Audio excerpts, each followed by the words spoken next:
Hello, hello. Welcome to another segment in Talk It Up. I am here with another coworker of mine's, Evan, and today we are going to discuss a very favorite topic of the both of ours, and it's anime. But not just anime specifically. It's basically Japanese anime versus American anime. Like you have the Japanese version of an anime and then the Americanized version of it. We're just going to talk about the difference and discuss how they differ, and there's a big difference in a lot of these animes. So, I guess we can talk it up and see how we feel about each. See if we like the American ones better in certain aspects, or the Japanese ones better in certain aspects, and just see what we like. So this kind of dub and sub conversation. Yeah. I mean, honestly, I think dubs most of the time are kind of not my thing. I think there's only a few animes that I like the dub of. Say like Steins Gate. Mm-hmm. I don't know if you watched it, but I think Hoen Komiya really just brings out the energized kind of acting in the dub better than the sub. Yeah. And the same with me. Like dub and sub, it's a toss up. So many animes I don't like when they're dubbed, but some of them I do.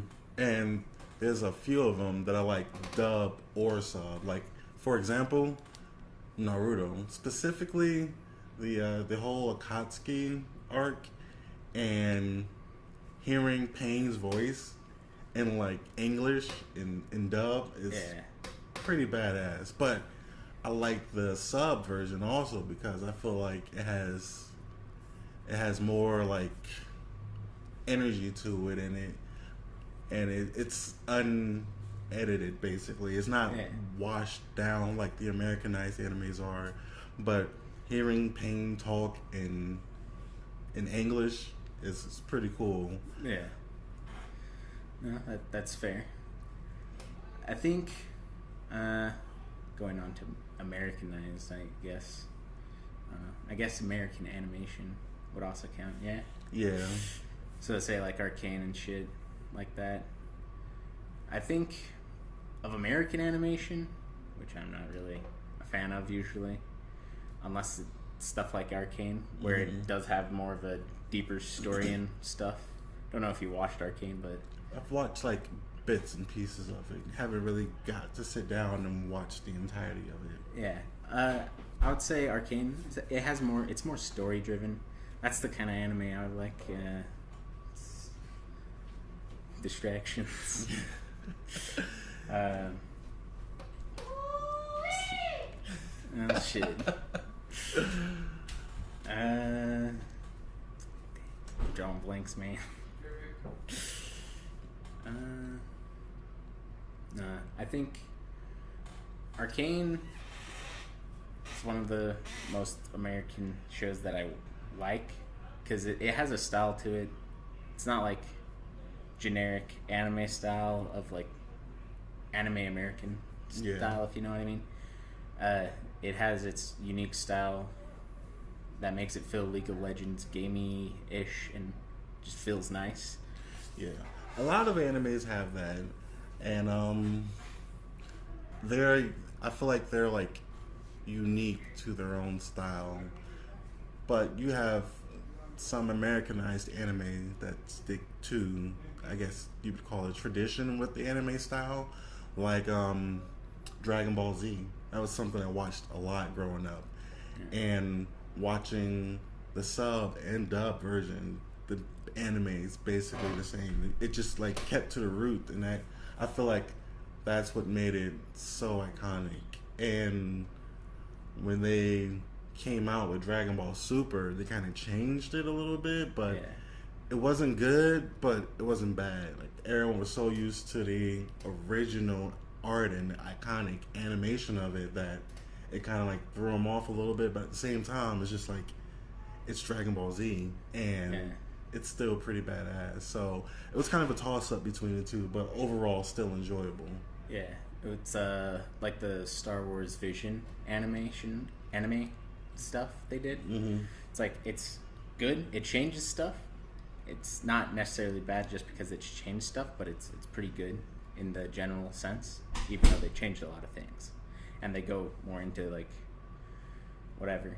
Obviously, it's an added plus because like it's anime and Star Wars anime. You know, just hits a different kind of thing. An aesthetic. I don't know.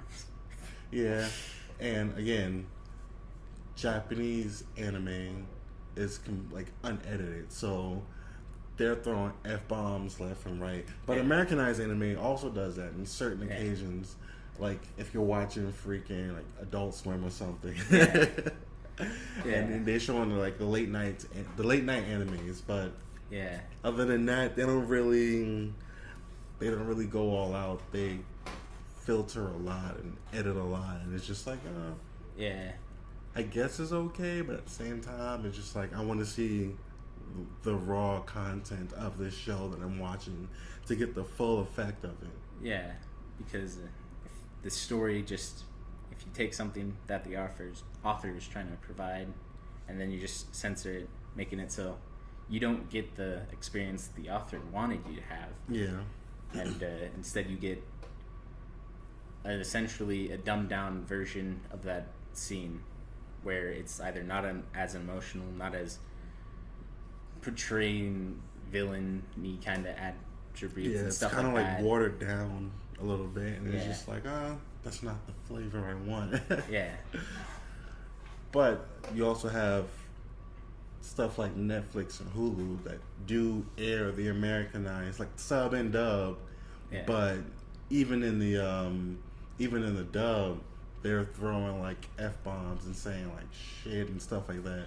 Like Yeah. freaking Attack on Titans, they go all out on that show. Yeah. And in sub and dub, they just like go all out. We're going to show you everything in either language, in either style. Just go Yeah. for it.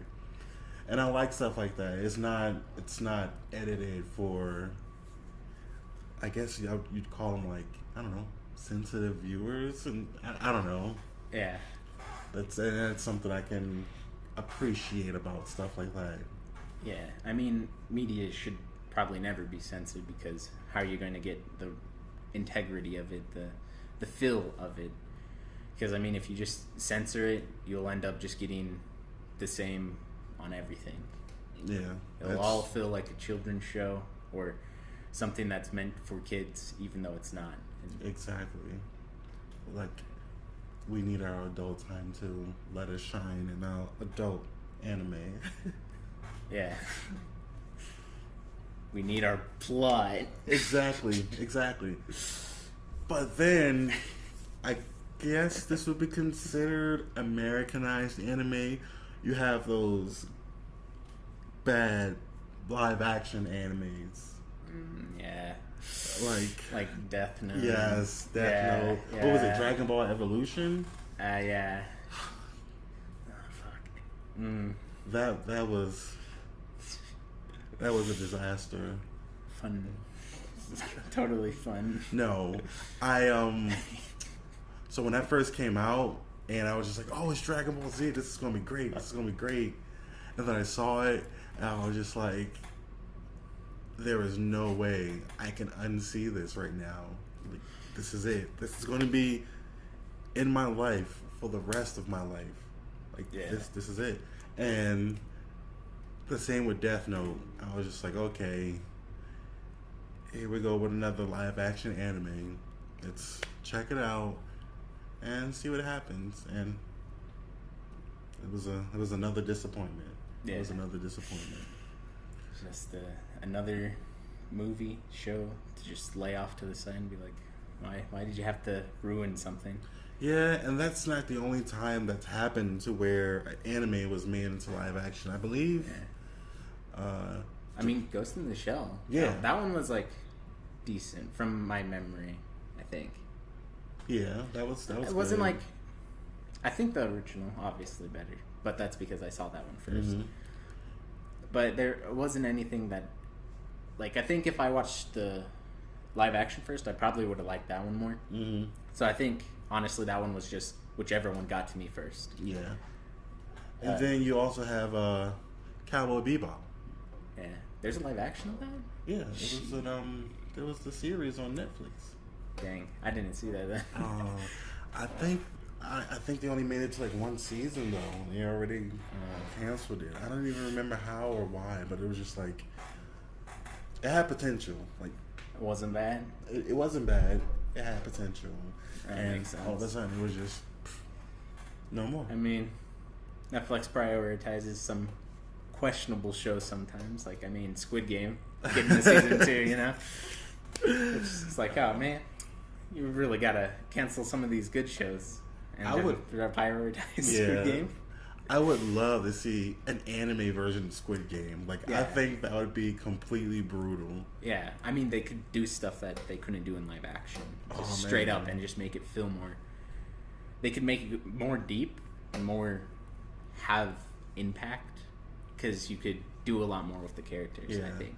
I think you can show a lot of like more emotions with the characters also, Yeah. and of course more blood and guts. Because who doesn't like to see that? I mean, come on, rip and tear. Rip and Exactly. tear. Who doesn't like to see that in anime? Come on, we We need don't- Doom Guy. We don't need a kid friendly anime. No, we need blood and we need guts. Like, have you ever watched Dead Man Wonderland? Yeah, in fact, I have the manga on here. It's at the bottom. But Yes. Filled with blood and guts. And I was just like, this is a brutal anime. I love every second of it. Yeah. But you do have those, I guess, kind of kid-friendly animes that are not too intense and too gory, that are really good in dub and sub, like Assassination's Classroom. Yeah. That was a good one. That got me right in the feels when I watched it. I watched it in sub and dub, and it all hit me the same. I was just like, no. Although, I mean, you could say that isn't child friendly, depending on how you view guns and that kind of stuff. Well, But I would say it's kid friendly for the most part. for mature Because- audiences. I would say it doesn't really inflict your kid to anything new. At least being American, you know, Yeah. guns everywhere. Yeah. I guess to the UK and stuff, like people or places like that They would would frown probably upon be it. yeah. But for the most part, I think it's a completely fair.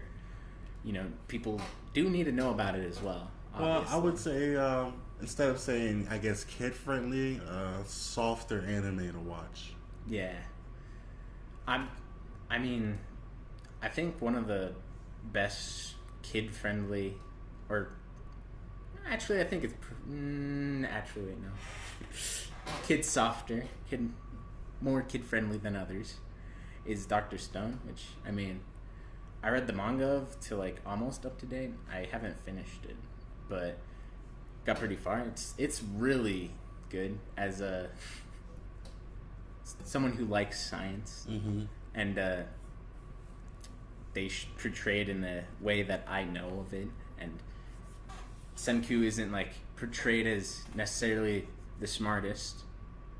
Like he has general knowledge, and that he needs specialists, and he knows some specialists, and he will go wake them up and have the kind of crew. If you watch Dr. Stone, I don't know if you did. I haven't gotten to it. Yeah, no, it's Unfortunately. really good. I mean, check that out. Some people say the progression's too fast, which I just say is not really, because if you're waking up specialists and you have a lot of people, I think it would move at that speed, Yeah. and because it takes a couple years to get going. I'm trying not to spoil it, but I'm just gonna say get going, leave it there. You know, Yeah. it's kind of really good anime. I haven't watched the second season mostly because I watched or read the manga, so I didn't really. I don't know if you do this, but like when I read a manga, I kind of animate it in my head. I'm like, Yeah. I already absolutely. watched it, Absolutely. and then I actually go watch the first episode. I'm like, I don't remember this opening. Yeah. What? It's like you play out the entire series in your head. Like you already have the voices of the characters and how they're moving and their dialogue is just all in your head already. But I would say one of the most iconic kid-friendly animes in America would hands down have to be Pokemon. That is like extremely. I mean, everybody knows it. And in sub or dub is like it's there, and that's just one of those animes that's never going anywhere. They're on like their 8th generation, I believe, 8th or 9th generation right now. Yeah. And it was just like, I was still a kid when this came out, and now my kids are watching it, and my kids have Pokemon cards, and it's just like, it's crazy how something like that, exactly, an anime, something like an anime can go from generation to generation, and not even just any anime, just a specific anime you've watched as a kid growing up, and now you're watching it with your kids, and probably gonna be watching it with your grandkids in like 20 plus years, and it's just like, it's crazy how something like that can become a worldwide phenomenon and inspire so many different generations. And just like, oh, like my kids are talking about Pikachu and Bulbasaur, and I'm just like, oh, I remember this card. It looks so different now, but when I was growing up, it looked like this. And it's crazy, and it's funny too, because I did that before. Like one of my kids had the I think it was like a Weedle, like the newer prints, and I still have some of the older like the old prints of how the cards used to look and their design on the background and stuff, and I'm just like, it's different. It's the same card, but it's different. It's like, this is how they used to look when I was growing up, but this is how they look now. But at the same time, it's still cool. It's still enjoyable being able to share stuff like that with newer generation. Not even just your kids, just newer generations in general. And then from it being an anime and then spreading into a freaking game, like even the mobile game itself, it's crazy how something that starts off as this became something like that, a worldwide juggernaut. And I think it's freaking cool. Just how much its ethos just spread through everybody, and everybody kind of just knows Pokemon. Exactly. Like, you mentioned Pokemon, and everyone just everyone can just start naming off Pokemons. Like even people who've barely watched Pokemon or almost never watched Pokemon can still name at least one Pokemon, because it's something that was instilled in American culture from the first day it hit America and all the way into now, and it's just like, it's never going anywhere. I know about Pokemon. I've told my kids about it. They've seen it. They watched it, and I'm pretty sure when they grow up, they're gonna be like, "Oh, it's a show I used to watch as a kid. Your granddad used to watch it too. It's called Pokemon." It's just never going anywhere at this point. Yeah, and that would probably be the best generation gap bridger. I mean, it's already that, because once again, a lot of people like Pokemon, know about Pokemon, and they know it from their childhood, and now kids nowadays are all over it, just like back in the day. And it's just the perfect bonding for parents and teachers and just everyone, really. Exactly. And it's the same with Dragon Ball Z. My kids have watched Dragon Ball Super, and I've had them watch the Dragon Ball Z and even Dragon Ball, and I'm like, this is what I watched when I was growing up.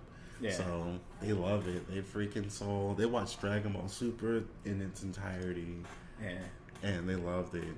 They watched the movies and everything, and they like it, and they walk around singing the songs that they play in the movie, and it's like, they don't understand a single word that they're saying, but they love it so much they're walking around singing it. They play it on YouTube faithfully, like it's a freaking, they just play it on loop, and it's just like, I don't know how many times I've heard Cha La La, and I'm just like, I mean, I like it, but give it a break. You know, some things just anything played on repeat.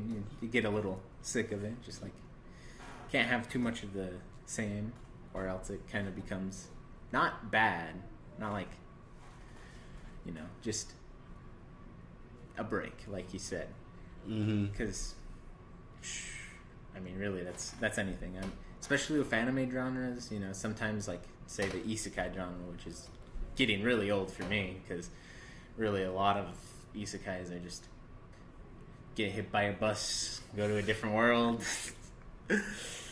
But in a way, if you look at it in a different aspect, that can still be a bridge gap for a lot of people who haven't watched it in other generations. Just like Pokemon, I'm pretty sure there are a lot of adults out here who are just like, more Pokemon. What the fuck is going on? Yeah. Why are they still making them? Yeah.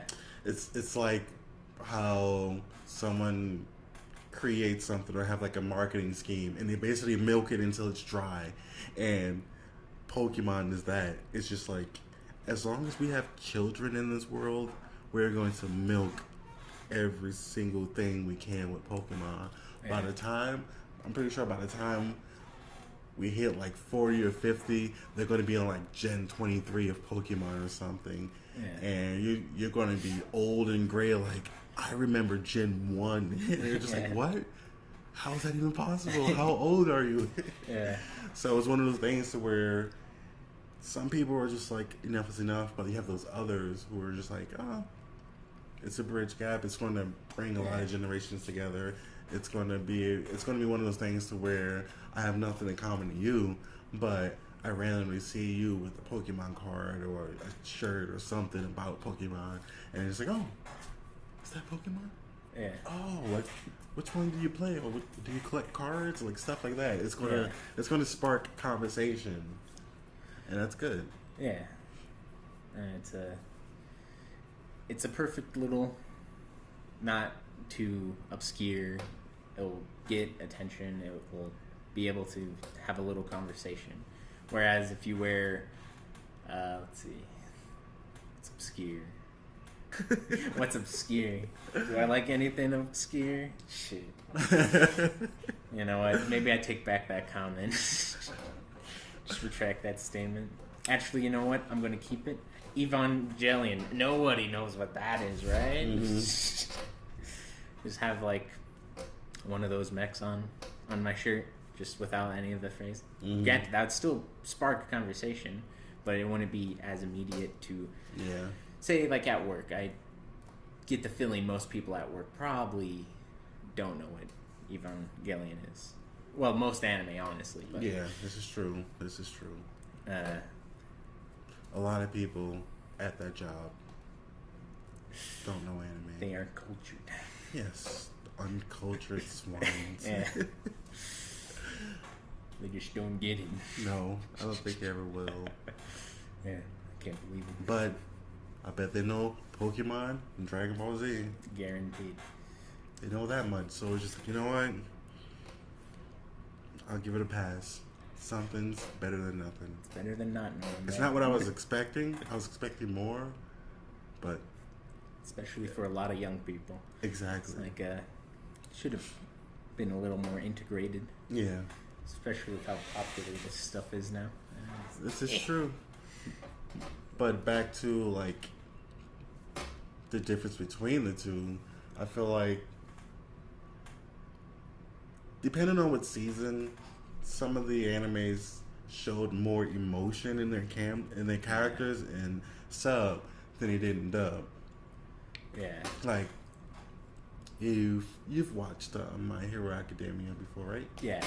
I feel like the sub version shows more emotion than the dub version, because I've watched both, and I've gotten more annoyed with Midoriya in the sub version than I did in the dub, because I was just like, bro, like, why are you whining? You're whining about everything. Stop crying and stop whining and just get over it, man. But with sub, again, same thing, but I didn't really feel the emotion in the sub version that I did in the dub version. Yeah. I didn't get as annoyed. Yeah. It kind of just minimizes the emotion and makes it kind of whatever, a little more tolerable. Yeah.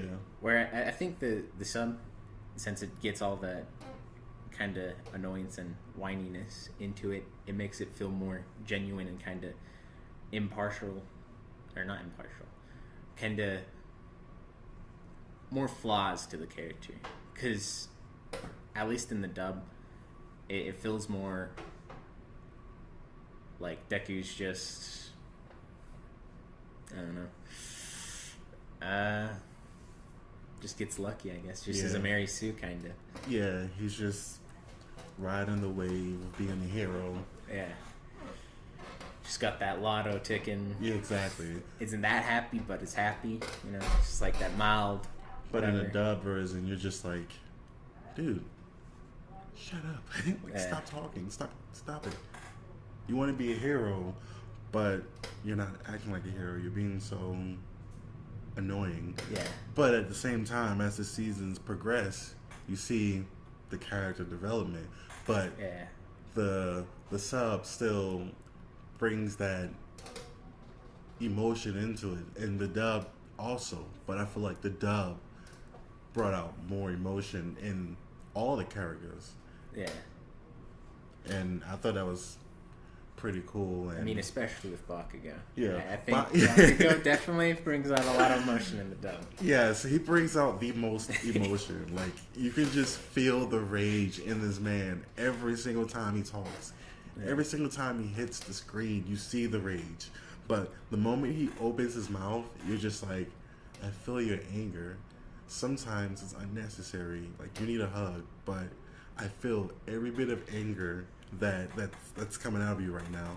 And for some reason, I feel the same way. Like, I like this. I get Bakugo. Exactly. Scream.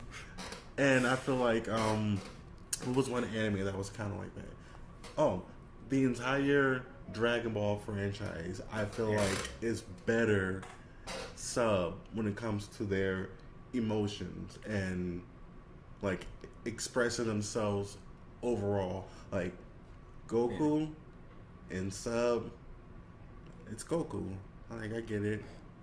Yeah. But he's a complete idiot. Like, sub Goku is just so stupid. I feel like slapping him every time.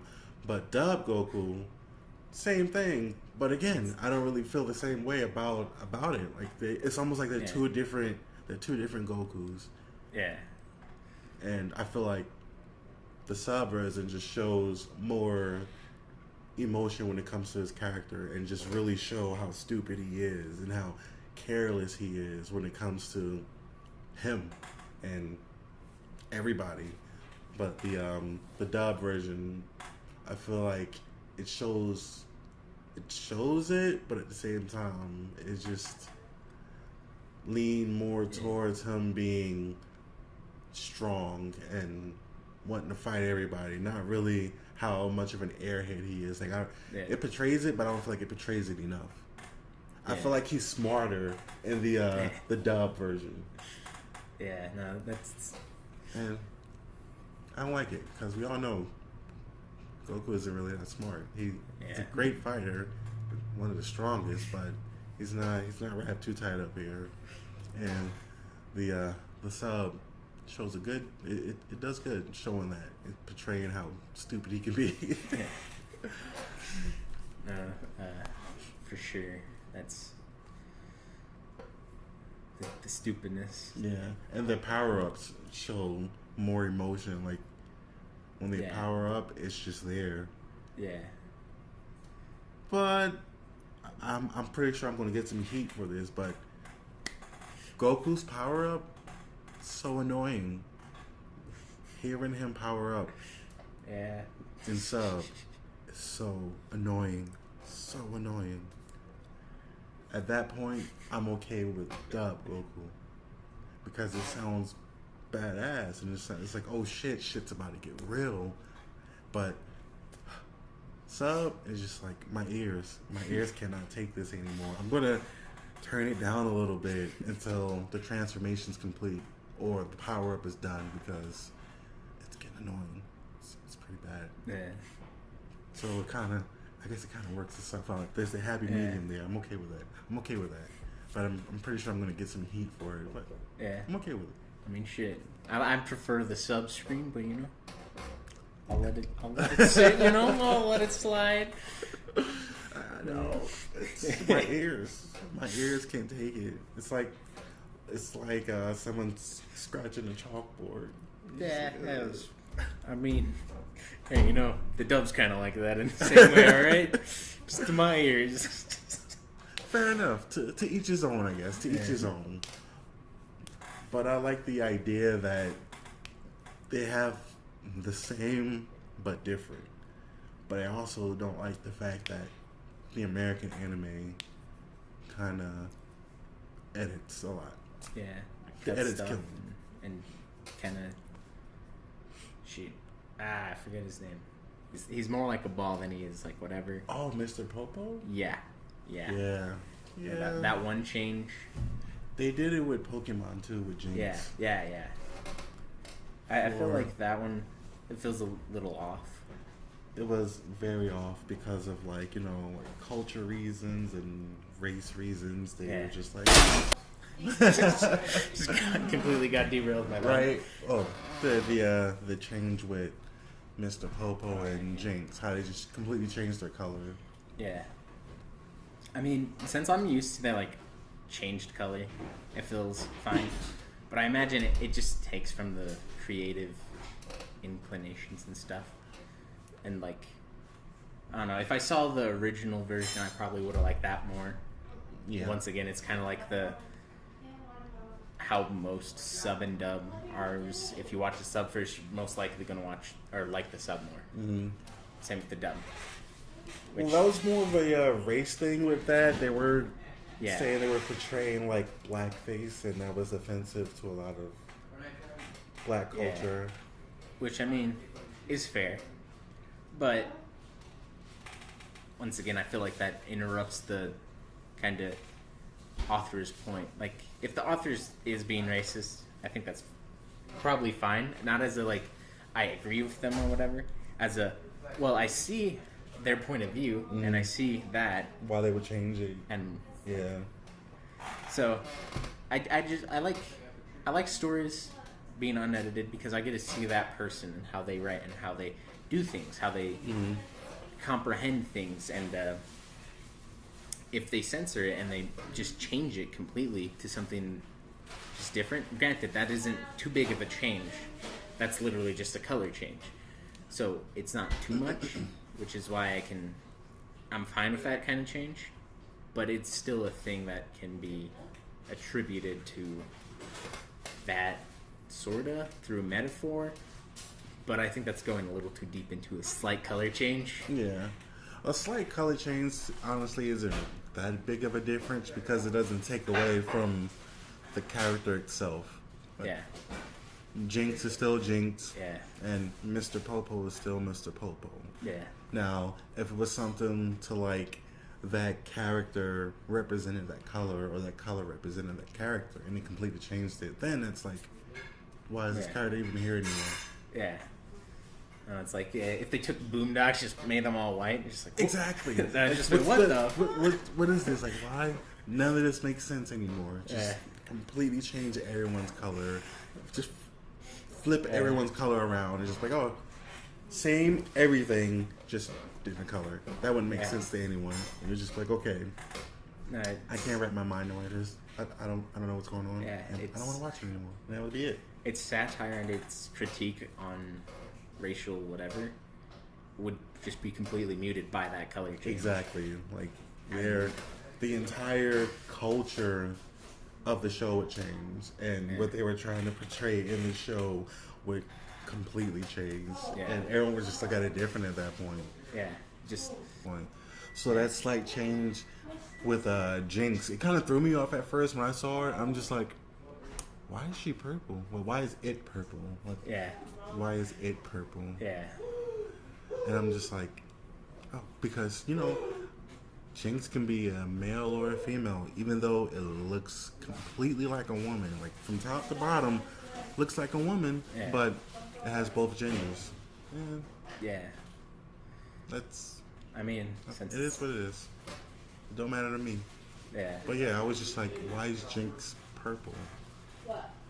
And then I started doing some research and I was reading on it and looking at like reasons to why, and I was just like, oh, okay. I feel like some of it was just like it kind of reaching here. I don't really think anyone meant anything behind the way Jinx looked and the way the color was. It was just like, But to avoid a lot of backlash, they're just like, okay, we'll make Jinx purple.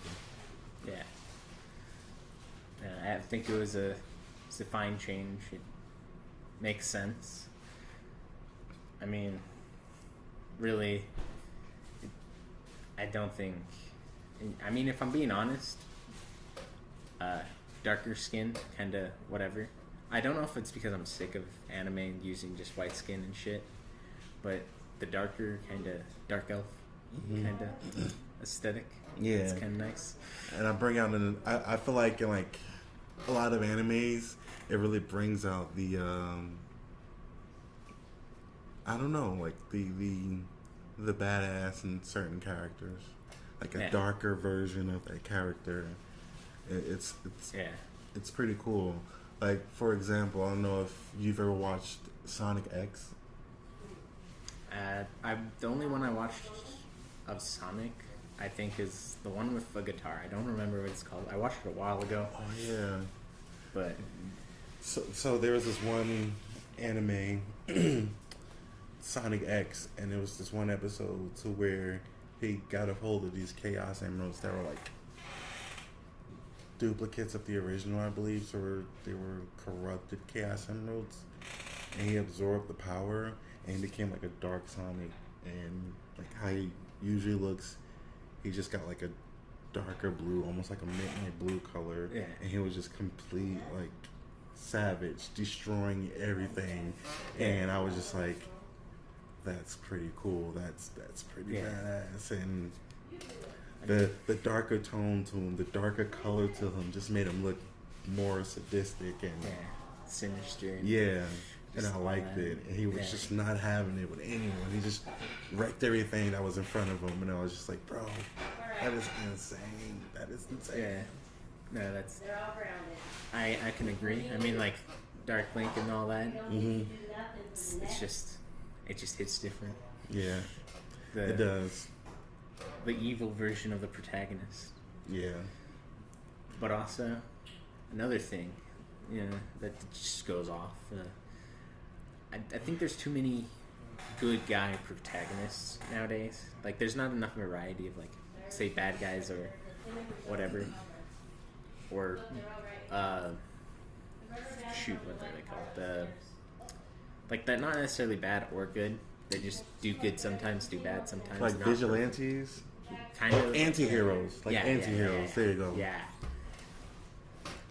Like, they're not, like, we need more that and or just villains in general that, like, we're focused on that in the anime or, like, something like that. Because I feel like, say, My Hero, One Punch, a lot of animes really just are more focused on having a good main character. Mm-hmm. And as in, like, inherently good. Like, you can't really say they're bad people, or like, we need good villains. Like in One Punch, the fucking spiky hair goes him. It's like, you can understand where he comes from. You may like not agree, but you can see where he split off, and you can understand it. It's like, I get you, but I like you, but I don't like you, but I. My Hero has a character like that. The one guy, Stain. Oh yeah. He was more of a anti-hero because he wasn't a good guy. He wasn't a bad guy. He had a code, and if his a hero crossed the code or broke his code, then he would deal with them. And it was the same thing with the villains. It was just like, I don't care if you're a villain, or I don't care what you're doing. Just like, I have this code, and if you break this code, I'll break you. Yeah. Yeah. I mean, yeah, that's basically the same as Garu. Yeah, something like that. Spiky hair from One Punch, whatever. That's basically the same thing he does. I think he got a lot more screen time though, and that's what humanized him and kind of showed him more. While Stain just got like a few kind of. It felt more like, you know, in Metal Gear Solid, how when you kill the bad guy, then it shows the backstory, and it's just like, okay. Yeah. I mean, I feel sad now, but like, it's already too late. It's kind of like, I get it, but I don't. Like, you should have showed me before this happened, and like, so it could kind of build in and mature in my head, and so it'd feel harder and more emotion, or so I'm more emotionally attached to it. Like some of the villains in Naruto, like when they're portrayed as villains, you're just like, oh, who's this new villain? Who's this new bad guy? I'm interested in what's about to happen. Yeah. But then as the show goes on and they start showing backstory to the person, and you're just like, you know what? You're not really a bad guy after all. I think the methods are kind of extreme in certain cases. Yeah. Like when the Akatsuki were trying to get all the tailed beasts and basically rule the world and create a better world. I was just like, that's kind of a bit much. But some of their backstories, I was just like, damn. And one of the most iconic moments in Naruto was when, going back to like when Naruto was fighting Pain, and Pain had him like pinned down to the ground, and Naruto was basically saying what Pain is doing is wrong, and like he was going to stop him, and then Pain was just like, what I did here is what your village did to my village. And he was just like, what about my friends, like my family? Like, we suffered the same injustice and nothing was done about it. But the moment he does it to you, he's labeled as the bad guy. Yeah. And it was just like, he's right.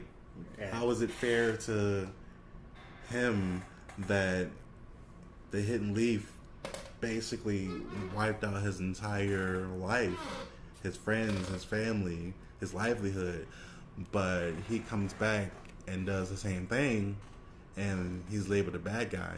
I understand two wrongs don't make a right, and they look at themselves as the good guys because they were told that they were the other people were the enemies, and they were doing this to save their village. They were doing this to save the Hidden Leaf, and at some point they had to realize that maybe this was a lie. Maybe we didn't do this to save the Hidden Leaf. Yeah. Maybe there's some deeper meaning. There's some facts to what this man is talking about. Yeah. So he's not a hero. He's not a villain.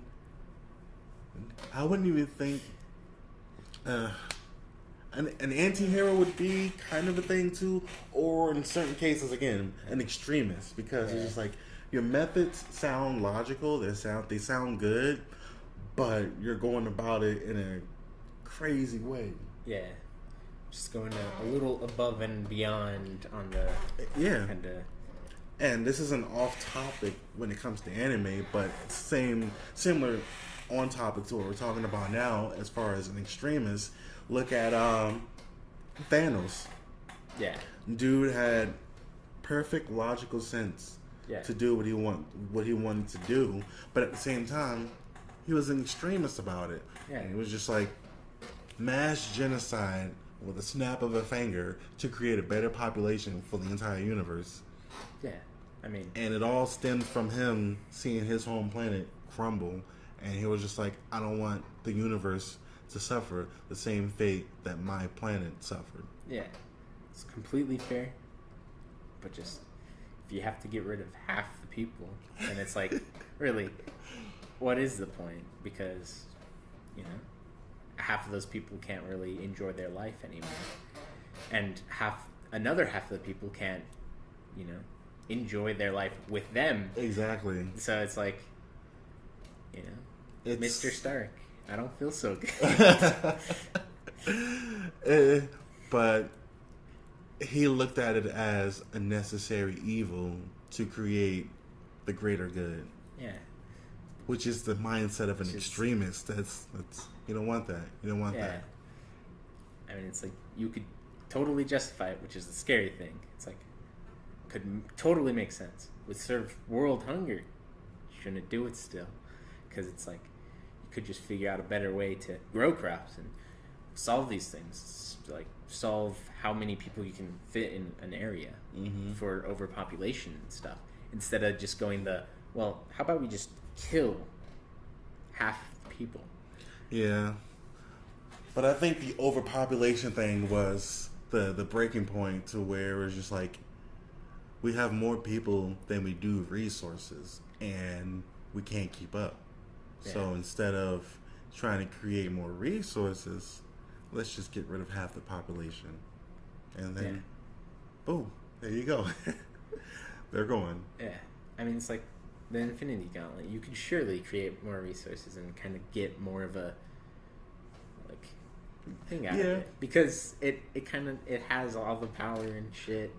Yeah. You could at least create the illusion of it with shit. I forget what stone it is, but the one stone you could create an illusion of world peace. Exactly. If anything, in that regards, I believe that was the Power Stone, the purple one. Yeah. I think that's the Power Stone. But the downside to that is, I actually had a little debate about that before, where someone was basically saying the same thing, like, why don't you just create more resources? Yeah. But then you have these, you're going to have that mass majority that are going to be like, oh, he can just make more for us, so just make more for us. Yeah, and that won't really fix or solve anything, just as much as, like, I can use all of these crops. He has this gauntlet at the snap of a finger. He can just bring them all back. He can make more. So why do I care how much I use or how much I waste? Where he can just make more. So you're going to have those who are going to be in that mindset that they're going to want to take advantage of that and just be like, why do I care? Yeah. It's like, why do I have to work if the work can be done already? Exactly. Which I can understand. I personally could never do that. But also, on that kind of topic, I think the Infinity Gauntlet, since it technically, it itself is a resource. So technically you're not creating a resource, you're just moving the resource from the stones to manifest in the real world. And I think it would eventually run out of power. Meaning, anyone that would think of that would start to essentially degrade the whole purpose of it, and it would just destroy the universe slowly, but it would save it for a minute. Yeah. So he wouldn't be an anti-hero. He'd be an extremist, and a lot of the anime characters were extremists. They had good reason to want to do what they wanted to do, but the way they went about it was way too much. Just way out of proportion and way out of there.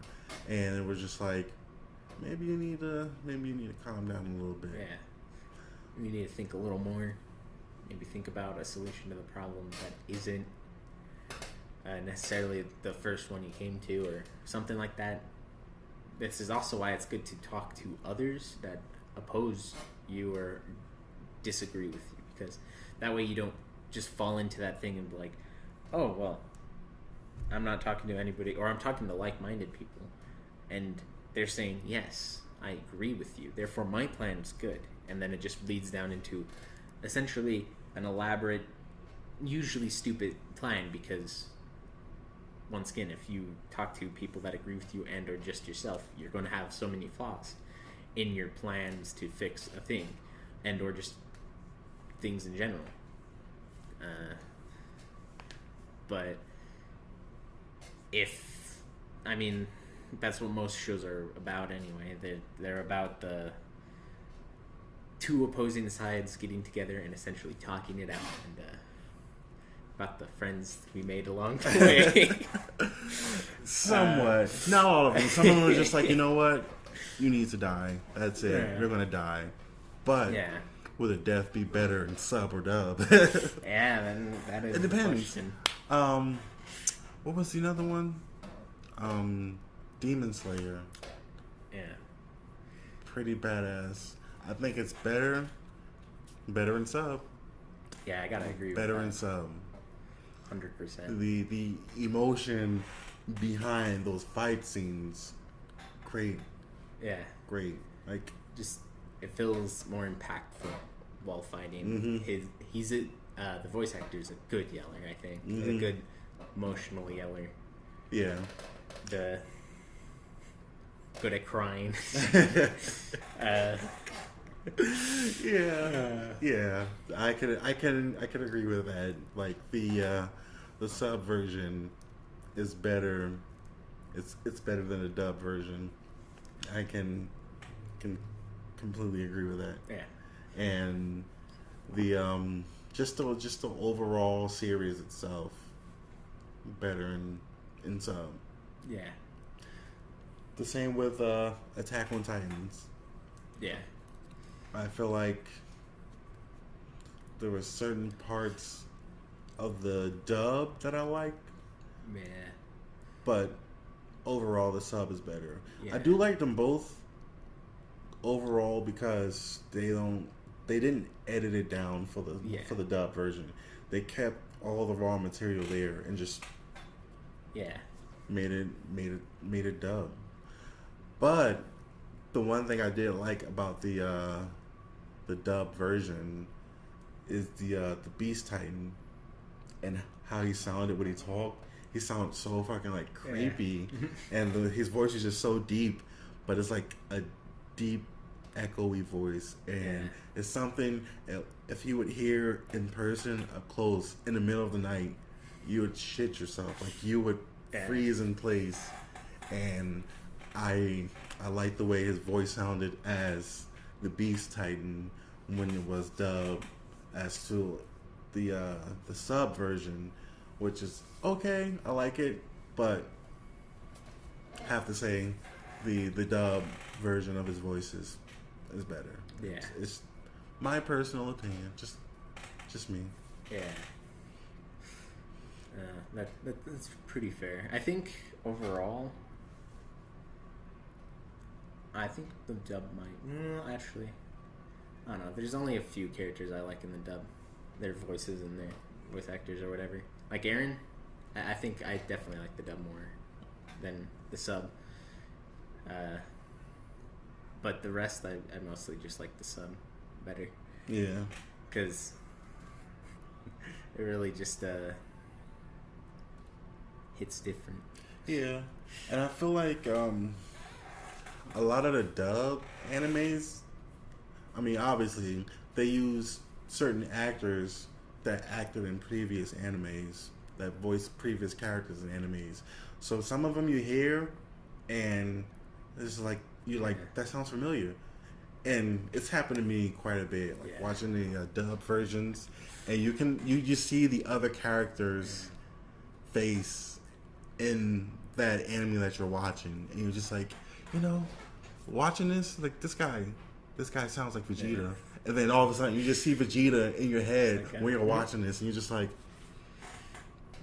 yeah. But with the sub version, it's kind of different. Like you can't really pinpoint who played in what, because again, a lot of it just has so much emotion in it that it just pulls you in, and you're just like, you're just glued to the emotion, and not everyone portrays the same emotion when it's sub. But when it's dub, you kind of hear the similarities from when someone is yelling in like My Hero Academia, and you're just like, your yell sounds like Vegeta, and then you hear Vegeta yelling at like Trunks or something in Dragon Ball Z, and you're just like, it's the same person. Yeah. It's the same person. So it's just like that similarity doesn't really ruin the anime for me, but I kind of picture the other person there sometimes, and you gotta like shake it off and make it try a to little focus. less impactful. Yeah, It's I think it can impact it. I just don't think most of the time it's that bad. Like, of course, if it's your first time meeting a character and they're making trying to make a emotional attachment and whatever, and then it in another anime or show that you know that person from, they're like, say a villain and like kind of just complete shit.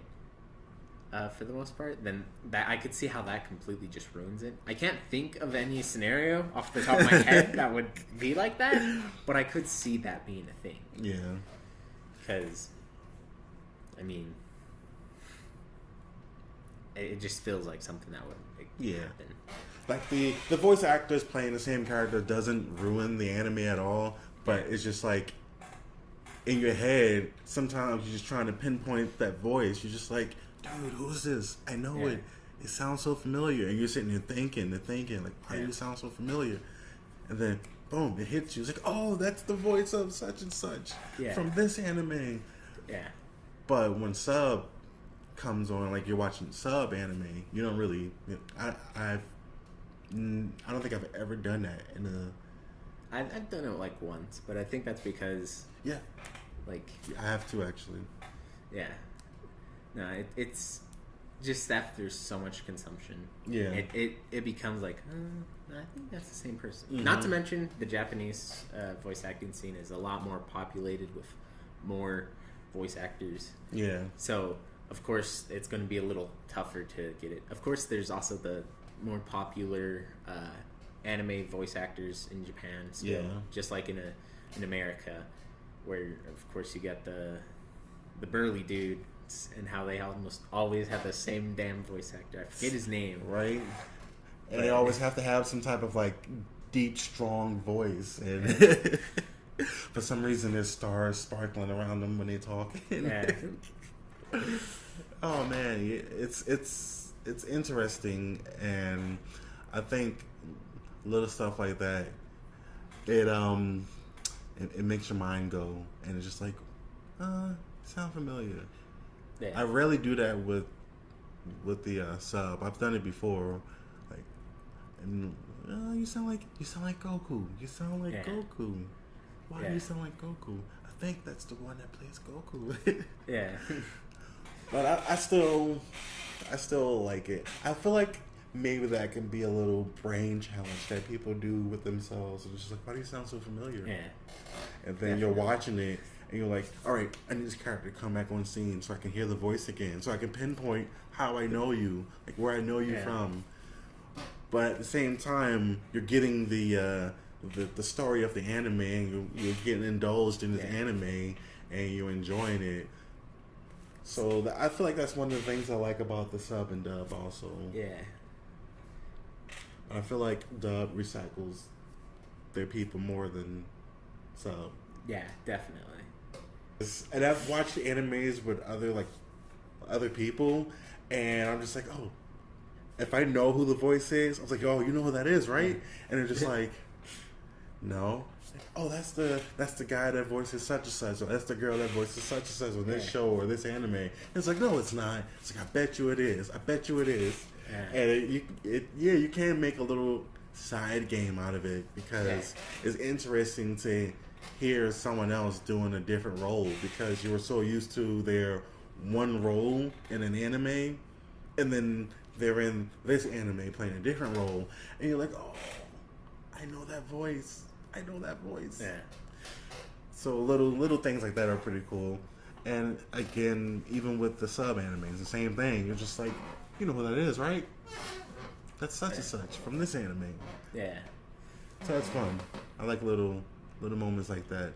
But if it's one of those things to where it's never happened, but if it ever got to the point to where the voice of the person just completely consumes my head, it's just like I only see you playing this role, and I'm watching you in another role, then I'm just like, all right, I need to take a break.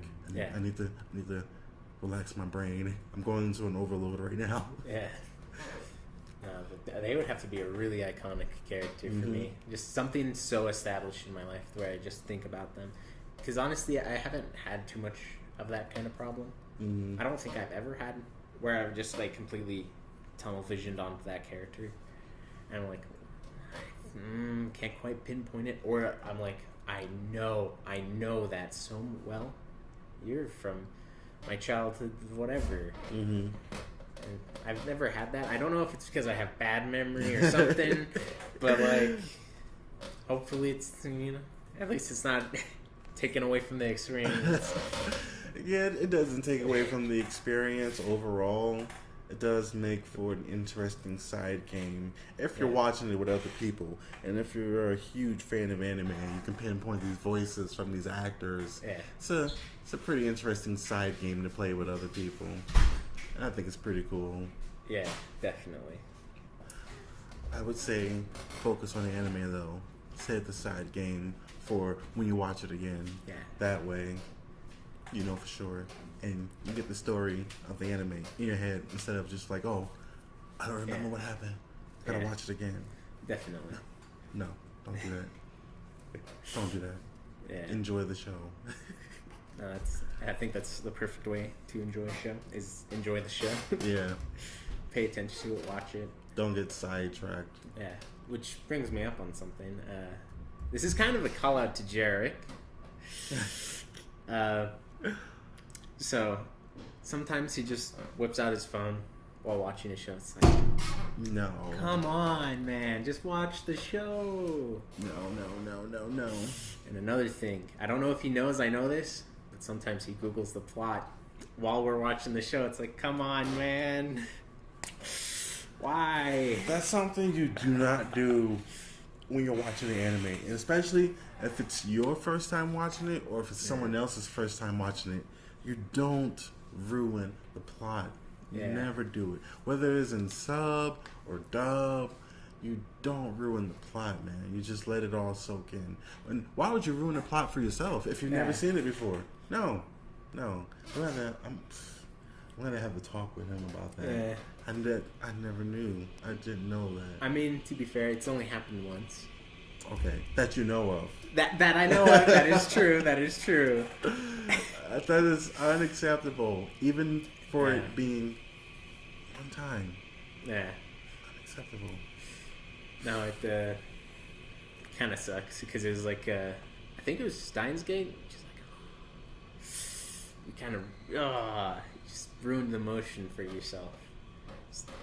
Did you still get through it though?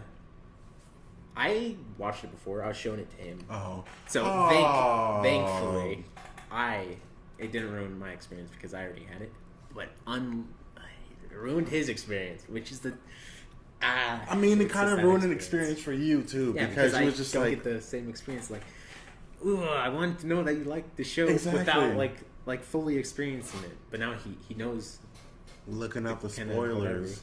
Did you watch it in sub or dub? I think we were watching in the dub because that one I quite like the dub. I think the dub's, Mr. Braun's a little better. I think I'm a little simp for Mr. Braun. I mean, who isn't? Yeah, that's true. That's true. I think Hoin Kyoma, once again, is great at over-exaggerating, and I'm Hoin Kyoma. I have to use his proper name, what he wants to be suggested, Hoin Kyoma. That's the only thing I know him by. Exactly. He can't be anybody else. But that's how I know him. That's just the kind of how it's instilled in my head, how I think he sounds, how I know he sounds, but it just feels right. That's how I am with the Full Metal franchise. Like when I watched it when I was growing up, I think the first time I watched it was in dub, but I also watched it as I got older and watched more of it. I watched it in sub also, but I felt like some of the characters in dub sounded better than than it did in sub. Like it was just a different feel, and I enjoyed it more listening to them talk in dub than I did in sub. And I was just like, oh, you know what? I like the way you sound talking out of a giant 10 piece of armor in dub. 100%.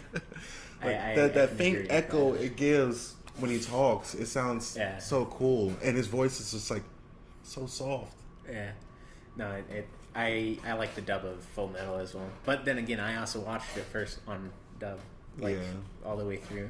Then it wasn't until like a couple, like just a year ago or two, that I rewatched it in sub, and I was like, this isn't the same. I watched it for like 3 episodes and then changed it.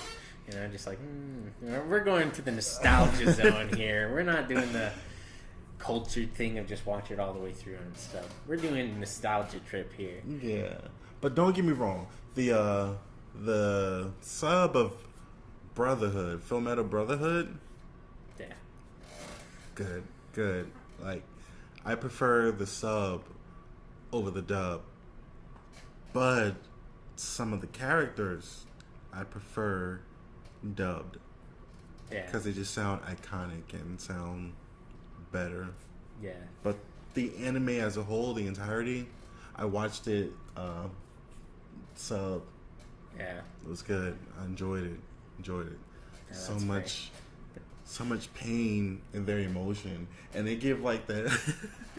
This is like the typical anime thing when it comes to sub anime. The women, they have like extra emotion when they like get involved and stuff, and it's just like they don't do this. They don't do this in the dub version. It's just like they get scared. It's just like ah. But when it's sub, you hear them scream, and they have like a little weird moan as you're just like, I don't know if that was necessary, and I don't know how I should feel about this. I don't know. Like kids are watching this. Like, maybe, I don't know. You shouldn't watch this. They give like the extra sound, and it was just maybe I should watch this another time. It's completely fair. But... Yeah, and I find it pretty funny actually, because it's just something that's been instilled in subbed anime when it comes to the women since forever. Yeah, and it's pretty not uncomfortable, but it's pretty funny when you're watching like a sub anime as a kid, and they go into those scenes to where the women are extra, and then your parents are just like, what the hell are you watching? Yeah. It's just like it's not what you think. It is not what you think. Okay. It's just how, and even how they talk. Some of them talk real like, I guess sexual, but they're just talking. And you're just like, this is not what it sounds like. It kind of is what it sounds like, but it's not at the same time. It's just how they sound. Especially with Ecchi. And I got fucking High School DxD and fucking High School of the Dead. Mm-hmm. All of them have high school in the name. Mm-hmm. So,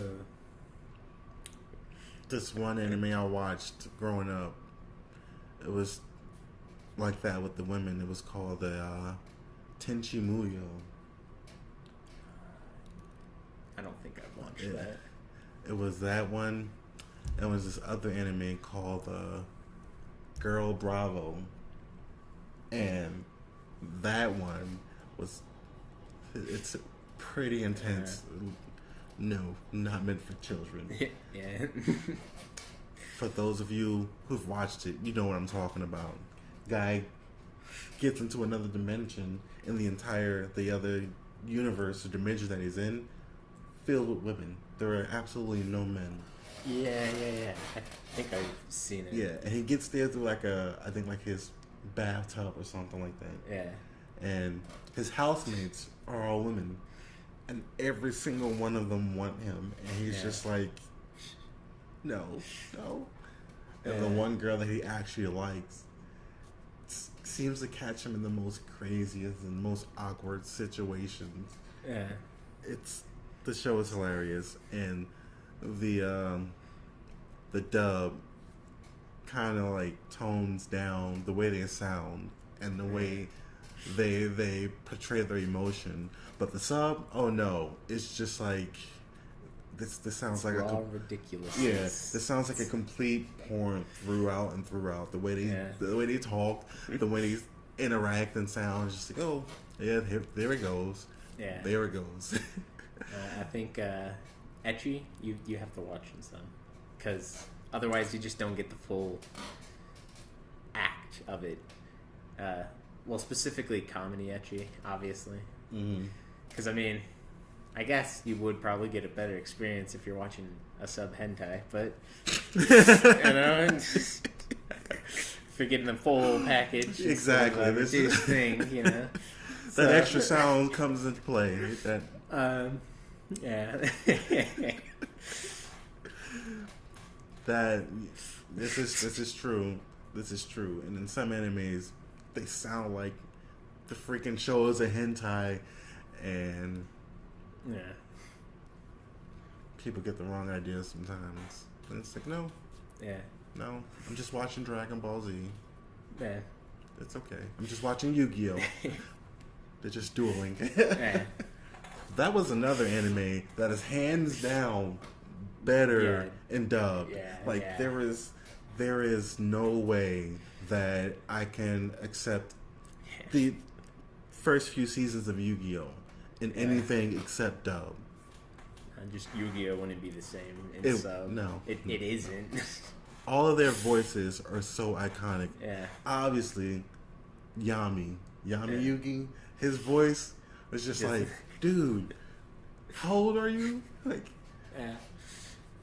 even he's a pharaoh. He's like 100+ years old, but he's portraying a teenage boy in their world, and it's just like, Jesus Christ. Yeah. But his voice is just so freaking iconic and so just nostalgic that I couldn't hear it in any other way. Yeah. Watching it in sub, I was just like, yeah, the emotion isn't there. It is not there. Not at all. Yeah. But listening to it in dub and hear him say like, Dark Magician, Dark Magic Attack, I was just like, there it goes. Or hearing Kaiba yell and call out his card, or hearing Yugi play Exodia, I was just like, oh.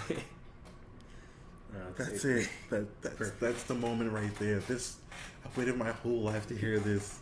Like, this is it. But when I heard it in sub and I watched it in sub, I was just like, okay, it's good. But watching it in sub, I played it in my head in dub.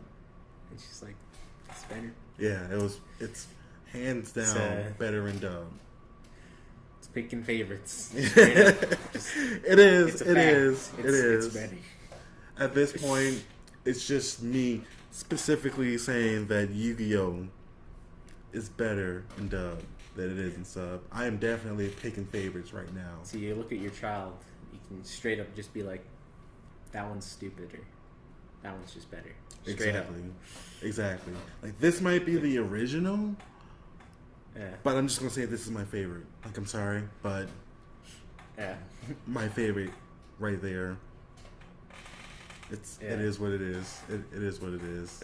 I couldn't watch it any other way. I've tried to watch it in another way, and I don't even think I got through a couple of episodes. And I was like, yeah, it's time to change it. That's it. Couldn't do it anymore. I need the Americanized version, and that sounds horrible. When you're talking about anime. Yeah. But also, American pride. Yeah. USA. USA. Let's get that shit, man. Get that flawless double only action.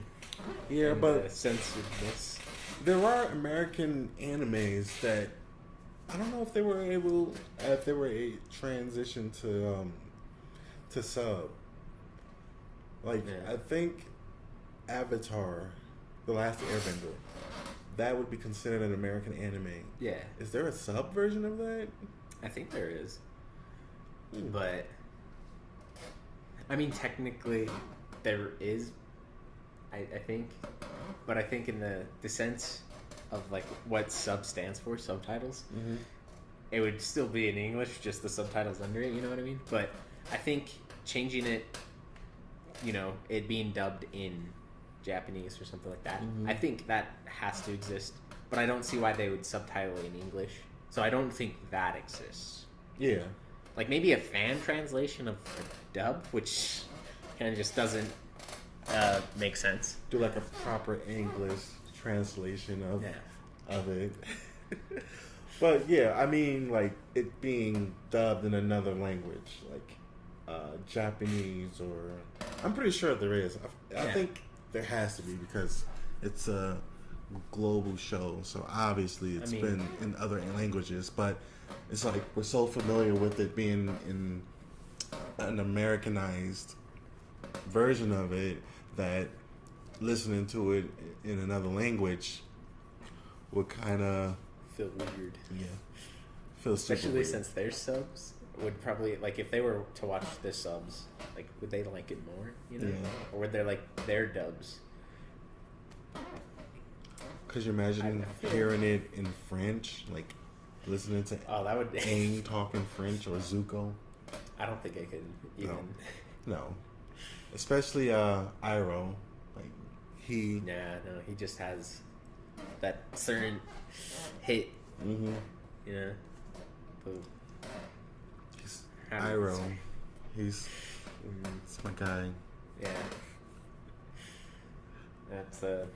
That's an iconic voice right there too. Yeah. Like hearing his voice in Avatar is just like it's so mellow and so like calming and so smooth. Yeah. And hearing it in another language would kind of just like throw it off a little bit. I'm just, I don't know if I like this. So, I don't know. Okay, I haven't listened to other languages of it, so. But I feel like there was no way they would talk that. Because his voice is really just perfect. Mm-hmm. Or, well, it could just be me, looking at a puddle and being like, that puddle fits that hole that it's leaked in perfectly. Even though, rain just filled in a little gap and whatever. So, really, yes, it is perfect in a sense. Yeah. But, I can't change it. I think it's going to be perfect no matter what, Yeah. It is. It's perfect to us, and I'm pretty, like, obviously, it may be perfect to others in their language. But who's to say we could be right or wrong? Like, they can hear it in their language and just like, I like the Americanized version better. Like how we say we like certain subs over certain dubs, or certain dubs over certain subs. It's just like, yeah, it's my language and it's been dubbed, but it's still different. Yeah. And again, if they were to portray an Americanized anime into a different genre, like a different language, or like, how would they leave it the same, or would they edit it down like a lot of the animes that come from other parts into America, like how America just cuts I'm out sure some it's scenes. probably just edited down just as like we do, because surely there's some things that would culturally be seen as bad or whatever, bad or inappropriate. And then they just kind of change it to try to suit it, which some cases I could see how it improves it, because once again, society and stuff. I don't know why I said once again. I'm saying something new. Once again,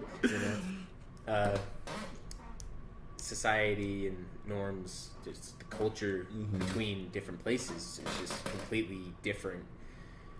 Where, like, just as a really obvious kind of... An obvious change. Yeah. That brings me back to Yu-Gi-Oh! When a duel and a lot of their monsters, the female monsters, they get summoned and they're pretty revealing. Yeah.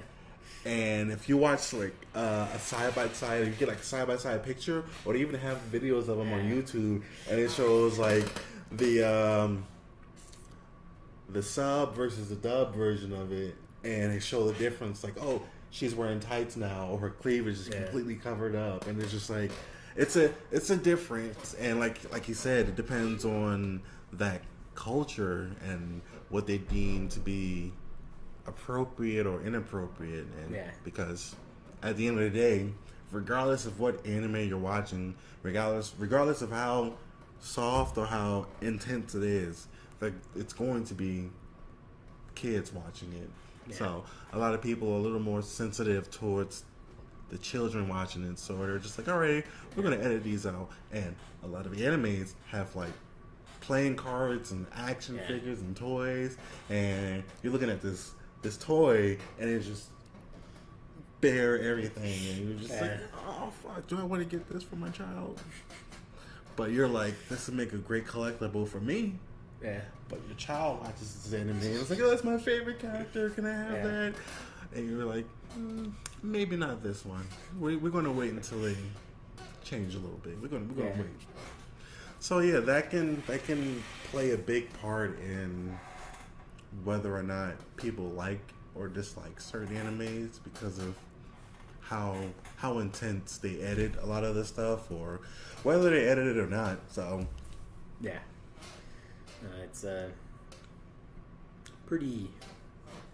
I think sometimes it can be over, like, censored, because, like, say the studio is like, oh, well, we know this place is sensitive, so we're going to just draw and make it what we think they would accept. Like, really, I think that's most of the clothes editing and stuff, is just over censoring of that, because they're like, I don't think America will like this, or I don't think Japan will like this, or I don't think this country will like it, as saying it as in that country that made it. And they're like, we should change it for them. Yeah. Make it so they don't have to, so it doesn't not air in there, so we can get more customers and viewers and whatnot, and have it show there without being a problem. Yeah. Which some just completely be overboard. You know, like, I think most of the clothing ones are, especially some of the ones that are like minor, where it's like fucking here to here or something. It's like, why'd you even bother, honestly? Exactly. But it's just like they show a little bit of the top chest and a little art they draw right there, and it's just like, oh no, none of that. Yeah. Put on a turtleneck. Yeah. It's like she's wearing a suit of armor. Yeah. Why are you putting on a turtleneck? Yeah. No, it's a thing. Yeah. It's touchy for a lot of people because, again, some people do it because of the fact that they don't think it's appropriate for them or the culture, and the kids are watching it and over sexualizing women. Like a lot of factors play into why a lot of the animes are edited the way they are, and why some of them are not. Some of them are just kept the same. Yeah. I mean, I think the sexualizing of characters should either be more normalized between both genders, obviously. That way it's more equal. And I think, obviously, there should be shows that cater to specific needs, say yaoi or yuri. Get that male and female audience separation. Yeah. Because it exists. Although, technically, female are typically fine with watching more boy-oriented stuff, while vice versa, not so much. Which, I mean, in my case, isn't really a thing. I've watched some yaois in my day. Me, I don't have a preference. I think that is a yaoi. Right there. And it's just like, bad. Yeah. Me, I don't have a preference. I'm just like, as long as the anime is good, I don't care. It's like an anime, I don't care. As long as it gets its point across and it doesn't as long as it has its audience and gets its Yeah. point across, I think it's completely fine. Well, let me say I do care a little bit when Yeah. it's edited.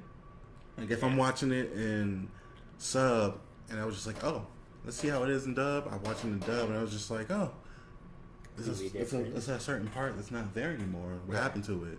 Yeah, it just changes the complete narrative of it, kind of. Yeah. Not like fully. Some of it can be. Can't think of any off the top of my head, but I'm pretty sure there's been some that's just had a complete Promised Neverland, the second season, from the manga to the anime adaptation. Yeah. That they like completely removed the good, and then they left the bad. So Yeah. that's like the only thing off the top of my head. But that's not really a. I mean, that's still editing.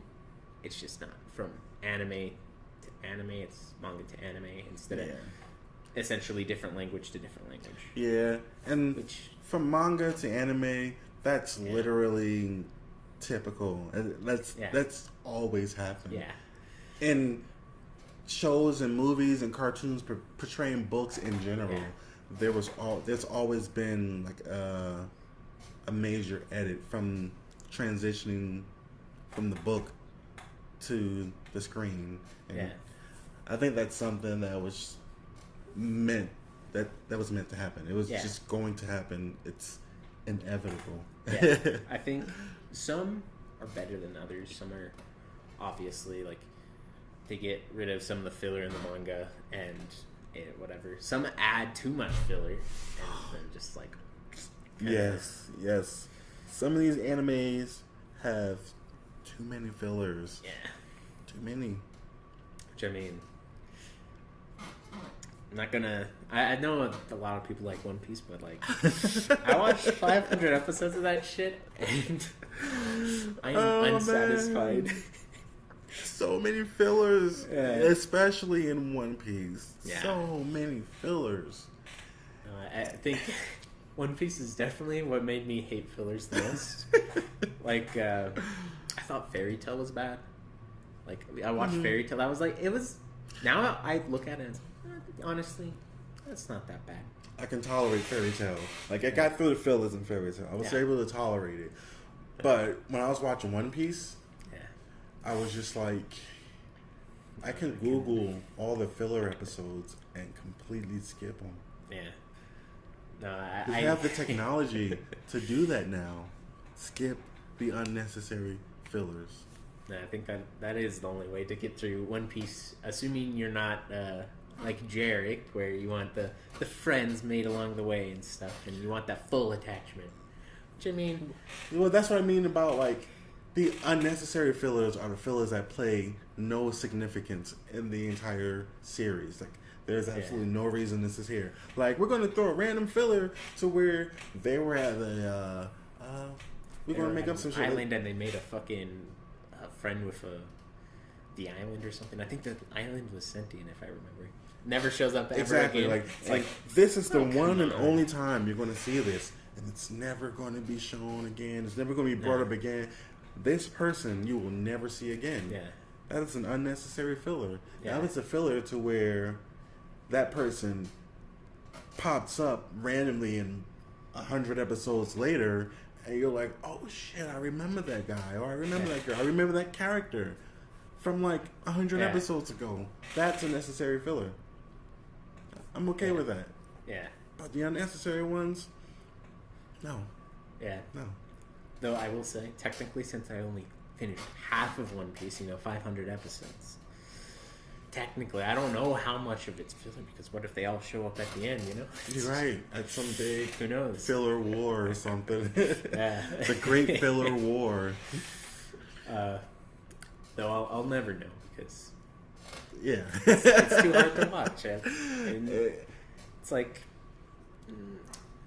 honestly, I think the first few episodes were probably the best for me, because it didn't have as much filler. It was trying to establish itself. It was trying to beat it in and Make a name for itself. yeah.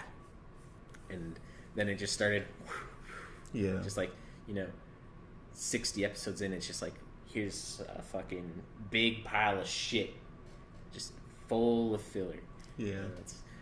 It's like they gave you the little main course. It was like you went to an expensive restaurant, you get like a little leaf on top of a piece of bread with a piece of chicken, and then they just bring a shit ton of raw potatoes.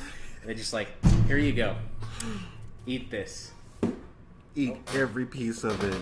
Yeah, eat every single piece. And then every One Piece fan will be like, you need to finish all this. I mean, it gets good later. It gets good in like episode 7,000 or some shit. It's like, I don't want to watch all of One Piece. Yeah, a couple of animes do that. If they're like, they establish themselves in like the first season or so. They still have their fillers here and there, but once they get a name for themselves, once they get that establishment, that popularity, then they're just like, bring in the wave of fillers. Yeah. Drown them all in it. Every single last one of them in these fillers.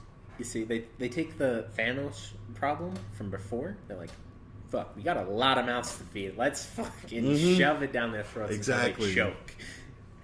And then it's just like, oh, well, you know, it's the opposite of Thanos. You're feeding them too much now. You're giving them way too much. And now they're either leaving or choking to death. So technically you're killing either more than Thanos or the same amount as Thanos, you know? It's it's kind of a balance in a way, because if you're watching an anime and it starts getting to the good parts and it gets intense, that one or two episodes of fillers will build up that suspense. And you're just like, what the fuck? I need to know what happens next. I need to know what happens next. But if, like I said before, if it's an overabundance of fillers, then it just becomes, why? Why? Like, it needs to be a happy medium to where you can enjoy the fillers and get the suspense to want to watch the rest of the main story. Yeah. But not to the point to where it's just like, these fillers are annoying. Why are they even here? I'm probably not going to watch this rest of this. I'm not doing this. It's too many episodes. Yeah. Majority of them are fillers. Can't do it. Yeah, no, exactly. It's like, I would rather have my potato a little bit throughout the time while I eat something good. That way the potato isn't just, it's a part of it. It's not a separate thing where I'm like, oh, well, you know, I have my food here, but I'm just going to eat this whole thing here and then eat a bite of this and then grab another potato and fucking just keep on doing that. It's just like, that's too much potato. You want a balance. It's how all food should be, and anime. It's you don't want too much potatoes, you don't want too much salt, you don't want too much whatever you can relate to food. Exactly. We need the food to be orgasmic. Yeah. Like, this is Food Wars right now. This is Food Wars in sub. Yeah. That's how it should be.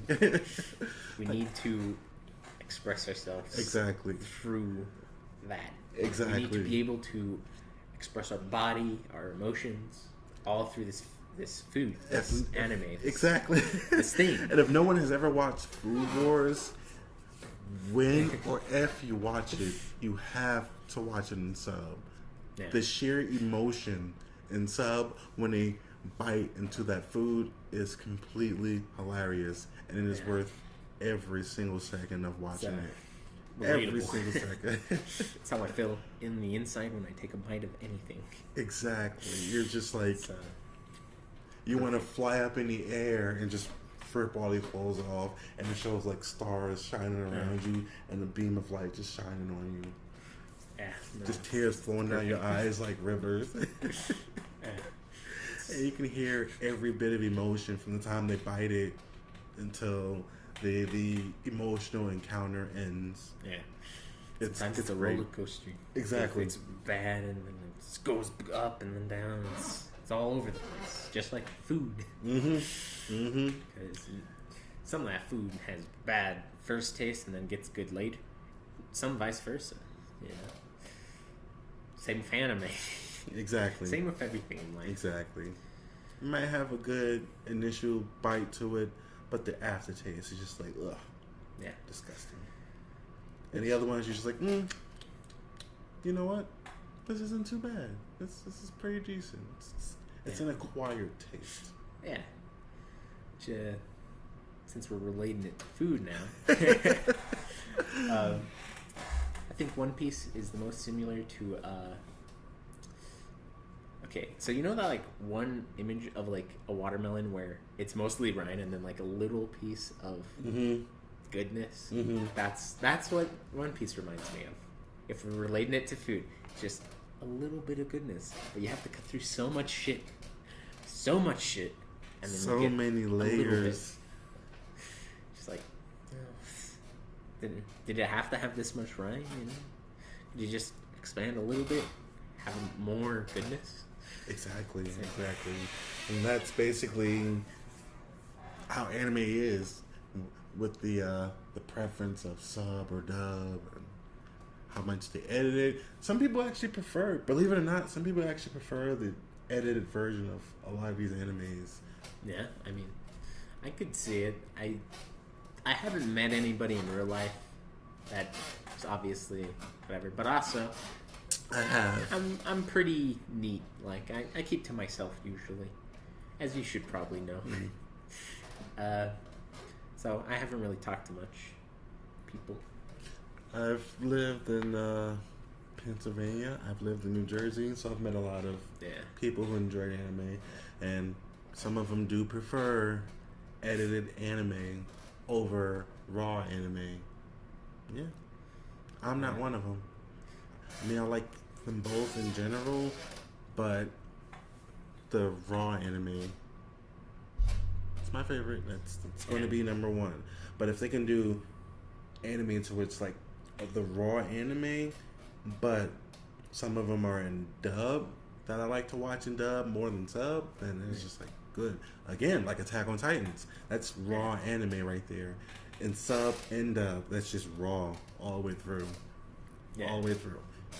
And it's good, and I like to watch it in sub or dub.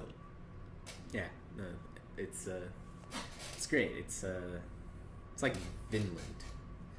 I don't know if you watched. It's raw on either sub or dub. I think there's a dub of it. I remember. Actually, wait, there might not even be a dub of it. I don't know if. Sometimes I do this as well, where it's like I read the subtitle and then I imagine a dub for it. You hear the voices in your head. Yeah, it's just like yes, this is happening. We are creating something. I'm pretty sure it has a dub, but I could be wrong. If I'm wrong, then well, my dub's pretty good. All right. But from my knowledge of what I'm pretty sure there's a dub. It's good in both. It has that raw energy. It's just a good show, and it translates to the actors and to I think everybody can relate to it and understand and empathize with the characters and just get it, and just it's a good show.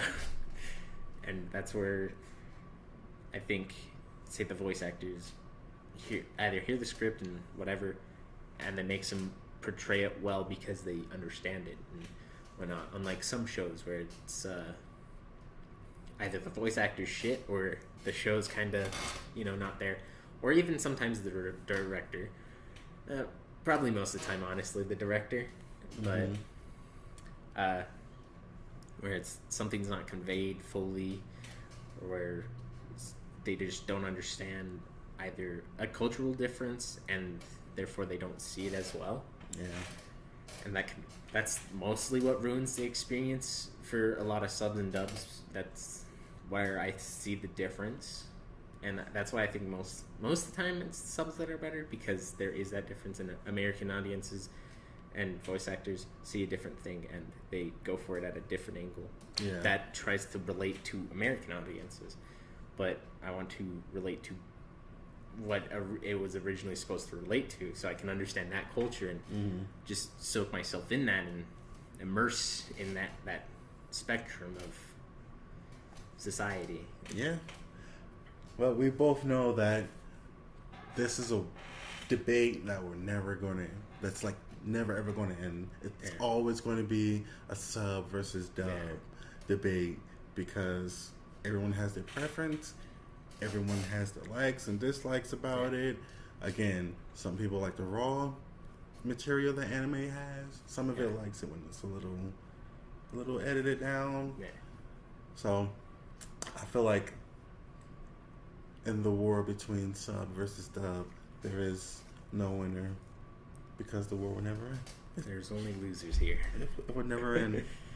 I will say, I think in now society, you know, like back in the day, it was a more aggressive war, and now it's kind of getting to where, you know, all sub kind of people like me, if I'm being honest, will have some dubs that are like, no, that just honestly is just good, and same for all dub, they'll be like, no, that sub is just good, and it's once again, it's the relation and culture immersion and all that usually that just sinks into it in different ways, and I think people are starting to understand that more, and they're realizing, all right, well, this is more me, this is what I like more, it relates to me, and or I like relating with it and understanding that culture and getting that difference and whatnot. I feel like people are starting to understand that more because I have like a cousin and a few friends that are dub enthusiasts and understand that now and like some subs, and it's a whole thing. And one has actually completely switched over to subs, so they did a 180. So for the most part, though, I think we've come to mostly an understanding of that as a society, and I think that's a good thing, obviously, because now we can learn more from it and use that as a basis to make better shows and have better meanings and cater to either both or one of the two better than before, because now you know exactly what they want and the others know what they want. Yeah. So in a sense, I feel like it kind of caters to both at this point. Yeah. Because we have, not only do we have the luxury of enjoying the anime, we also have the option to choose which one, like which style of anime we want to enjoy. So that's good because everyone has their preference. Yeah. And everyone can enjoy that preference. And it's great that you have all these resources that allow you to do that. Watching it on like Netflix and Hulu and even streaming them offline and stuff. You have the option, sub or dub. You know there's going to be a difference between the two somewhere, and you have that option to choose which one you want to watch more, choose one you like more, and just go from there. So I guess in a sense, it's not really a war between the two. It's just like, all right, we're both here together.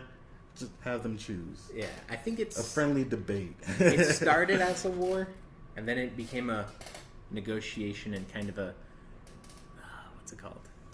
A diplomacy of sorts. Like, I get you. I truly do, but I'm not you. Yeah, it's just like it's a recognition. Yes.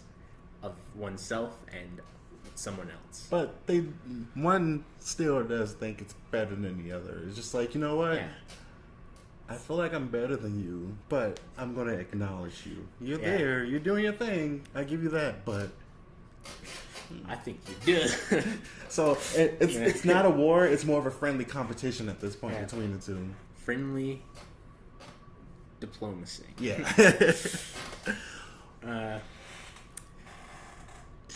And I think that's cool because with all these other animes coming out, it's going to be a bunch of new ones coming out that are going to be sub and dub, and you get to watch freaking like the movies in sub. Like going to a movie theater and watching an anime release and it's in sub, and you're just like, no, that's truly that's the funnest thing. It's like I watched Your Name when it came out or whatever. Don't know if you know this. ridiculous. I'm pretty, Yeah. But I watched it in theaters when it came out with Mason and stuff. It's like, ooh, it just hits different. Watching a Japanese sub just in theaters. Ooh. Yeah, I think the idea of it being to the point to where these movies can be played in theaters instead of buying it on like DVD or watching it on TV or something. The fact that they're in theaters now just makes it so much better because it's something you wouldn't have expected. Like this, the Dragon Ball Z movie that's coming out soon. It's going to be sub and dub, and it's going to be playing in theaters. I don't know if it's going to be sub and dub here in America, but I know in other places it's they have a sub and dub. Yeah. So the idea of having again a sub anime in theaters and you're watching it, you're just like, this is good. Yeah. This is good. It's just right. Exactly. Just something to it. It's not like any other theater experience because, like, what show do you watch that's subtitled at a theater? It's really, there is none. There's, like, maybe some foreign films, but, like, they never get shown at theaters usually because they're, like, a minority. Yeah. And it's like, now that anime has become mainstream and sub is a legitimate kind of thing and it's whatever, you get to watch it in that experience, and it's just something you never have in a theater, so it's enjoyable no matter what. The popularity was always there. It just didn't have its platform to shine. Like, majority of us have been anime fans since we were kids, but it was just like, in a way, it was kind of frowned upon. Yeah. But now, since the popularity of it is just through the roof, because again, they have a broad platform to perform on now and shine and show, and more people are able to witness it and interact and acknowledge it. And some people who've never even considered watching anime or enjoying anime are now into anime. Yeah. And it's cool and it's interesting. And then you have the people like us who've always been into it, and it's just like, oh, now you like it? Yeah. Where were you 15, 20 years ago, huh? Yeah. No. Like, Don't you dare. But at the same time, it's just like, you know what? Now you see why I enjoyed it for this long. Now you see why I like it. We're cool now. I respect you. Now you understand Mm-hmm. what you mocked me for previously. You understand the feeling. Yes. Now you have the acquired taste I've had for so many years. It's not some kid show. It's not whatever. Exactly. It's a whole spectrum of things. It's not just one thing. Anime has a bunch of genres, obviously. Mm-hmm. It's just like saying live action. You can't say live action is bad because it's a genre. It's a foolish stuff. There's obviously some bad live action, some bad animated things. It's not something that that should be obvious because, I mean, some people just don't get it though. Like, shit, my dad doesn't get it. It's like, oh, why would you watch some cartoon? And it's like, first of all, that's not a cartoon. It's like, I don't like what people call anime cartoons. Yeah, no, it gets to me too. It's that. Come on. And I know someone who says manga and not manga, and every time I hear it, I'm just like, it's not a manga. It's pronounced manga. Yeah. Type of person that would say Pokimane. Exactly. Though I guess now Pokimane exists, as in like the. That's probably why she made her name that. Get automatic followers from old people. Trifling. If you're going to pronounce it right. And if you're not pronouncing it right, someone politely corrects you. Yeah. Okay, that's just fine. Yeah. Don't purposely be a jerk and keep saying it, because the whole manga and manga thing was a constant thing. Like, they would look at me on purpose and say, oh, I saw this manga, and I'm just like, come on, man. You know what you're doing, and you're doing it on purpose. Yeah, no, I get that. I mean, sometimes Jarek doesn't quite know the pronunciations of some Japanese things, which is understandable. Like, calling him out completely right here. You know mochi? Mm-hmm. The snack or whatever. keeps on insisting that it's mochi, which is like, no, it has a C. It's chi. Mochi. It's not mochi. There's not an S. Like, especially since Japanese is a phonetic language, and it's literally how it is said in like whatever. So it's mochi, not mochi. It would be an S if it was mochi. It's like, oh, come on, man. It's like, get it together. Yeah. Get it together. But also, that's just a little Just thing. Nitpicking at. Yeah. Poking fun at somebody who can't defend himself because he's at work. Right. And he was supposed to be here. You're going to see this video. You're going to see it. It's going to be like the latter end of it, too. You're going to have to sit through the whole thing. Exactly. Well, I feel like at this point, we should say our goodbyes and thank everyone for watching. And it was a pretty interesting and entertaining topic to talk about. Because, again, we have our own preferences, and it's cool hearing other point of views about topics like this. And we will see you guys again soon with a different topic, and maybe Jared will be here this time. Gotta represent. Represent, Gotta man. represent. Out there. Which wall would you represent? The one that falls. Them all, technically, I guess. Basically, Shit. at this point, all of them. Every single one of them. The first one that fell. Oh, You know, gotta stick with the OG. I guess so. But again, as always, thanks for watching, and we'll see you again. Peace. Yeah. See ya.